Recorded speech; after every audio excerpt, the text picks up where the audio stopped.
आप देख रहे हैं Bharat 47 news.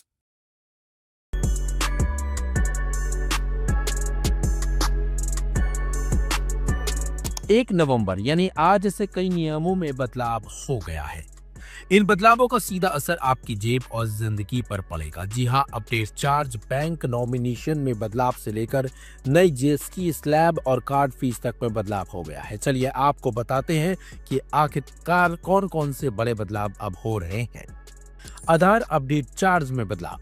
Unique identification authority of India ने बच्चों के आधार कार्ड के बायोमेट्रिक अपडेट के लिए 125 रुपए की फीस माफ कर दी है।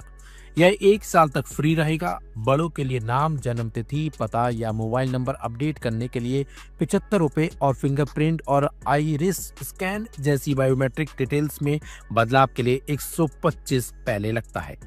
बैंक से जुड़ा ये नियम बदल जाएगा। 1 नवंबर से बैंक कस्टमर्स को एक अकाउंट, लॉकर या सेव कस्टडी आइटम के लिए 4 लोगों को नॉमिनी बना सकते हैं। इस नए नियम का मकसद परिवारों के लिए इमरजेंसी के समय फंड्स तक पहुंचना आसान बनाना और मालिकाना हक के झगड़ों से बचना है। नॉमिनी जोड़ने या बदलने का प्रोसेस भी कस्टमर्स के लिए आसान बना दिया गया है। एसबीआई कार्ड को लेकर क्या बदलेगा? 1 नवंबर से एसबीआई कार्ड यूजर्स को मोबिक्विक और क्रेडिट जैसे थर्ड पार्टी एप्स के जरिए एजुकेशन से जुड़े पेमेंट्स पर 1% फीस देनी होगी। इसके अलावा एसबीआई कार्ड का इस्तेमाल करके डिजिटल वॉलेट में 1000 से ज्यादा लोड करने पर भी 1% फीस लगेगी। पेंशन पाने के लिए जमा करना होगा लाइफ सर्टिफिकेट। सभी रिटायर्ड सेंट्रल और स्टेट गवर्नमेंट कर्मचारियों को अपना सालाना लाइफ सर्टिफिकेट नवंबर के आखिर तक जमा करना होगा। यह वह अपने बैंक ब्रांच में या ऑनलाइन जीवन प्रमाण पोर्टल के जरिए कर सकते हैं। डेडलाइन मिस करने पर पेंशन पेमेंट में देरी हो सकती है या वह बंद हो भी सकता है। 1 नवंबर से बदल सकती है एलपीजी सिलेंडर की कीमतें।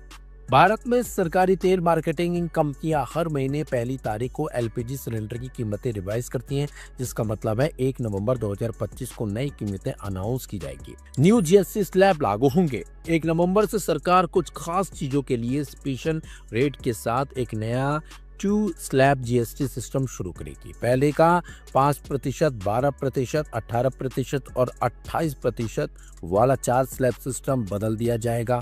12% और 28% वाले स्लैब हटा दिए जाएंगे, जबकि लग्जरी और सिंग गुड्स पर 40% का रेट रहेगा। इस कदम का मकसद भारत के इनडायरेक्ट टैक्स स्ट्रक्चर को आसान बनाना है। एनपीएस से यूपीएस में जाने की समय सीमा 30 नवंबर तक। केंद्र सरकार के जो कर्मचारी नेशनल पेंशन सिस्टम से यूनिफाइड पेंशन स्कीम में जाना चाहते हैं, उनके पास अब इस प्रोसेस को पूरा करने के लिए 30 नवंबर तक का समय है। इस एक्सटेंशन से कर्मचारियों को रिव्यू करने और स्विच करने के लिए अधिक समय मिलेगा।